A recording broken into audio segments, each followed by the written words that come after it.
अस्सलाम वालेकुम। Welcome back to our YouTube channel. So guys, कैसे हो आप सभी? उम्मीद करती हूँ मेरे सारे व्यूवर्स नए हो तो चैनल को सब्सक्राइब ज़रूर करना और प्यार बहुत देना। सो सुबह सुबह चाय बनाने की शुरुआत ऑब्वियसली बात है, आई एम चाय लवर और मुझे चाय बहुत ज़्यादा पसंद है। आज का जो व्लॉग है काफ़ी ज़्यादा स्पेशल और इम्पॉर्टेंट है क्योंकि मेरी दोनों बड़ी जिम्मेदारियां यानी मेरे दोनों बड़े बेटे आज जाने वाले हैं अपने काम की ट्रेनिंग पर। जी हाँ गाइस, मेरे दोनों बच्चे अभी जैसे कि छुट्टी चल रही है गर्मी की, तो घर बैठे बैठे वो करेंगे क्या, इसलिए मैंने एक बेटे को इलेक्ट्रॉनिक्स के दुकान पर लगाई हूँ ताकि वो इलेक्ट्रॉनिक की चीज़ें टीवी बनाना, रिपेयर करना, ये सारी चीज़ें वो सीखते तो जाए कम से कम। क्योंकि 12 की जो पढ़ाई वो स्टार्ट कर रहा है तो पार्ट टाइम वो काम करेगा और पार्ट टाइम वो कॉलेज के लिए जाएगा। इसलिए मैं नहीं चाहती वो घर बैठे बैठे फिजूल में अपना वक्त बर्बाद करे किसी भी चीज़ में। कम से कम कुछ ना कुछ एक ऐसा हुनर आते रहे उसे। और दूसरी बात, मेरा छोटा बेटा अपने मामू के साथ जैसे कि हेल्पर के काम में, जैसे मेरा भाई, बड़ा वाला भाई और छोटा वाला भाई वेल्डिंग का काम करता है, तो मैं चाहती हूँ कि घर में बैठे बैठे तो कुछ कम से कम कॉलिंग तो कर रहा है, ठीक है, लेकिन एटलीस्ट कम से कम मामू का जो भी काम है वो भी सीखने की कोशिश कर। देखो, आजकल के बच्चों को हर चीज़ का हुनर सिखाना ज़रूरी है। ज़रूरी नहीं है कि अगर मैं उसको मेरे ही काम में लगा रही हूँ, कॉलिंग के इसमें एज अ टेली कॉलर, तो मैं उसे हर हुनर देना चाहती हूँ ताकि कल जाके उसे ये ना हो कि मम्मी ये हुनर मैं नहीं सीख पाया, वो चीज़ नहीं सीख पाया। इस वजह से गाइज सुबह सुबह मैं बना रही हूँ ब्रेकफास्ट और मैं चाहती हूँ कि बच्चे लोग नाश्ता करके ही जाए, ताकि क्योंकि असद कैसा है, सुबह चाय और बिस्किट खा के चले जाता है। 2 दिन से आटा पिसाने के लिए मैंने कहा था कि पिसा के लेने के लिए चले जाओ, डाल के आ जाओ, लेकिन किसी को टाइम ही नहीं था, दोनों में से एक को भी। तो इस वजह से मैं सोची चलो आज मैं पराठे बना देती हूँ और साथ ही साथ मैं आज बनाने वाली हूँ गवार की सब्जी। जी हाँ, अगर आप सोच रहे होंगे गाइस कि मैं मुंबई की जो अपडेट है, इतनी पैकिंग करी हूँ, तो कब जाने वाली हूँ, कब मेरा शेड्यूल बनने वाला है, आपको बताना चाहूँगी। प्लान तो ऐसा भी चल रहा है मेरा कि नेक्स्ट मंथ ही चले जाओ, लेकिन कुछ वजह से मैं रुकी हूँ अभी भी, क्योंकि आप तो जानते हो रेहान का 12 वाली पढ़ाई शुरू हो चुकी है। अब यहाँ पर छोड़ के जाना बोलो तो एक तरफ से तो अम्मी जिम्मेदारी अम्मी पर आ रही है पूरी चीज़ों की, और अम्मी बोले कि उनसे नहीं हो पाएगा क्योंकि वो जाते हैं काम पर, और जिसकी वजह से बच्चे घर में कैसे सर्वाइवर करेंगे, इस वजह से गाइज तो मैंने सोचा कोई दिक्कत नहीं है अम्मी, ठीक है, मैं जब तक देखती हूँ बारिश का मंथ ख़त्म हो जाए उस हिसाब से। तो सबसे पहले गवार की सब्ज़ी बनाने के लिए मैं सेंगदाना और हरी मिर्च ऐड करके इसे अच्छी तरह से भून के ले रही हूँ। आप लोग कमेंट ज़रूर करना कि आप लोग गवार की सब्ज़ी कैसे बनाते हो। सेंगदाना डालने से गवार की सब्ज़ी माशाल्लाह बहुत अच्छी बनती है, और मैं बिल्कुल आज हरी हरी बनाने वाली हूँ, यानी एक भी रेड चिली पाउडर बिल्कुल ऐड नहीं करूँगी इसके अंदर। तो गवार को भी मैं अच्छी तरह से भून के ले रही हूँ। तो आपको बताना चाहूँगी, अम्मी को मैंने जब ये बात कहा तो अम्मी बोल रहे थे कि अभी उनका काम का शेड्यूल है, जैसे कि वो जाते हैं पालवी हॉस्पिटल, तो बच्चों को कैसे सर्वाइवर करेंगे, ये वो XYZ उन्होंने अपना एक्सक्यूज़ दे दिया है। फिर भी मैं कोशिश में हूँ कि अम्मी को समझाओ कि एटलीस्ट कम से कम 3 से 4 महीने आप लोग देख लो इन लोगों को, क्योंकि मैं वहाँ जाऊँगी तो पहले सेटल करना है मुझे चीज़ों को। तो यहाँ पर गवार के अंदर मैंने ऐड किया है आलू, आप लोग ऐड कर सकते हो या स्किप भी कर सकते हो।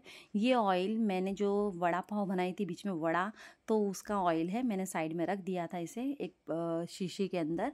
तो आपको बताना चाहूँगी, मैं अम्मी को ये सोच के बोली कि अम्मी कम से कम एटलीस्ट 4 महीने के लिए आप लोग संभाल लेना, क्योंकि जब तक मैं जाकर वहाँ पर पूरी तरह सेटल करूँ, क्योंकि मुंबई में जाना कोई आसान बात नहीं है, वहाँ पर सेटल करना, हर चीज़ों को मैनेज करना, क्योंकि मैं चाहती हूँ कि बच्चे की जब पढ़ाई यहाँ पर 12 की पूरी अच्छी तरह से हो जाए, ताकि आगे चल के उनकी अगर पढ़ाई उनको करवाना है तो मैं मुंबई में एडमिशन भी करवा सकूँ। लेकिन अब क्या करूँ, अब अभी एडमिशन करना पॉसिबल ही नहीं है मुंबई में उन लोगों का, क्योंकि टाइम निकल चुका है। और आपको बताना चाहूँगी गाइज, यही सोच सोच के मैं अपना दिन पूरा इस तरह से ही जा रहा है मेरा, क्योंकि मैं बहुत टेंशन में आ चुकी हूँ और मेरे पे काफ़ी ज़्यादा प्रेशर आ रहा है काम को लेकर, क्योंकि मैं अगर काम नहीं करूँगी सही से तो बहुत मुश्किल हो जाएगा मुझे घर संभालने के लिए, सर्वाइवर करने के लिए। तो यहाँ पर हल्दी मैंने ऐड कर दिया और साथ ही साथ मैंने उसमें सेंगदाना और हरी मिर्च पीस के ऐड करी थी, तो वो ऐड करके इसे अच्छी तरह से भून लेना है। गवार को आप देख सकते हो मैंने बिल्कुल हल्का हल्का ही भुनी हूँ और आलू को भी अच्छी तरह से भून के ली हूँ। इसे अच्छी तरह से मैं मिक्स कर लूँगी और इसमें नमक ऐड करके इसे थोड़ा सा पानी ऐड करके मैं इसे ढक के रख दूँगी। तो मैं कहना चाहती हूँ गाइस कि इतना आसान नहीं है मुंबई में जाना, मुझे सबको सर्वाइवर करना। एटलीस्ट कम से कम अगर मैं मुंबई में भी जाती हूँ, बच्चे अगर अम्मी के पास भी रहेंगे ना, तो भी मुझे एनी हाउ करके 10 से 15 हज़ार रुपये मुझे घर भेजना ही पड़ेगा अम्मी के पास। और ऊपर से मुंबई का सर्वाइवर लाइफ, मुझे वहाँ पर भी सर्वाइव करने के लिए हर चीज़ का पैसा लगेगा, रेंट लगेगा, तो ये भी देना ज़रूरी है। कुछ सिचुएशन की वजह से, जैसे कि मैंने आपको पिछले वीडियो में कहा था कि मेरे बिल्डर ने कहा था कि मुझे वो रूम देगा, ये सब चीज़ें, लेकिन उसका जो प्रोजेक्ट था वो बंद हो गया था। इस वजह से मेरा पूरा है ना, बोलते ना, जो शेड्यूल सोच के रखी थी मैंने कि मैं इस तरह से ये करके रखूँगी, चलो जाएंगे और आधा पैसा भरने की ज़रूरत पड़ेगी मुझे, लेकिन एंड टाइम पर बिल्डर का कमिटमेंट इस तरह से आ चुका था कि वो नहीं पेमेंट कर पाएगा, तो अब मुझे ही सर्वाइवर करना पड़ रहा है। तो इस वजह से पूरी चीज़ों को सोच कर ही जाऊंगी, क्योंकि मुंबई में कहीं भी मुझे लेना है तो मैं सोच रही हूँ सोसाइटी अच्छी देख के लूँ। कहीं भी मैं ऐसी जगह पर रहना नहीं चाहती हूँ जहाँ पर चरसुल्ले छपरी लोग ऐसे से ज़्यादा लोग रहे। अच्छी सोसाइटी देख कर ही मैं लेने वाली हूँ।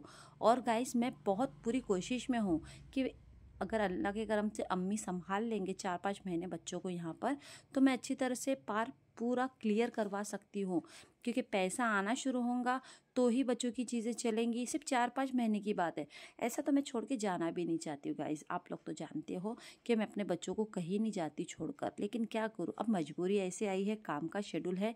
तो यहाँ पर बड़े बेटे को भी उसकी जिम्मेदारी दी हूँ। मैं बोली बेटा अपने हाथों से भी सेका करो ताकि तुमको सीखने के लिए मिलेगा।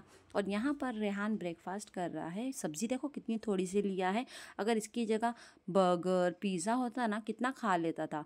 तो माशाल्लाह यहाँ पर बेटा सुबह नमाज़ पढ़ रहा है सलातुल हाजात की, क्योंकि मेरे बच्चों को अक्सर मैं बोलती हूँ 2 रकात नमाज़ पढ़ के ही जाना है। नमाज होने के बाद असद का काम हो गया है पहले झाड़ू मारना, क्योंकि 1 हफ्ते से ये बहुत बच रहा था काम को लेकर घर के। सीधा काम से आता है और काम से सीधा निकल जाता है खेलने के लिए, जिसकी वजह से पूरा घर का काम रियान के ऊपर और मुझ पर भी आ रहा था। तो ये रही जली हुई रोटी। गाइस आपको पता है ना गाइस, मुझे रोटी बनाना बिल्कुल नहीं आता। ये रोटी मेरी ही है, मैं चाय रोटी खाती हूँ बिल्कुल लाल लाल करके। तो असद को मैंने कहा बेटा तुम कम से कम पोछा भी मार दो।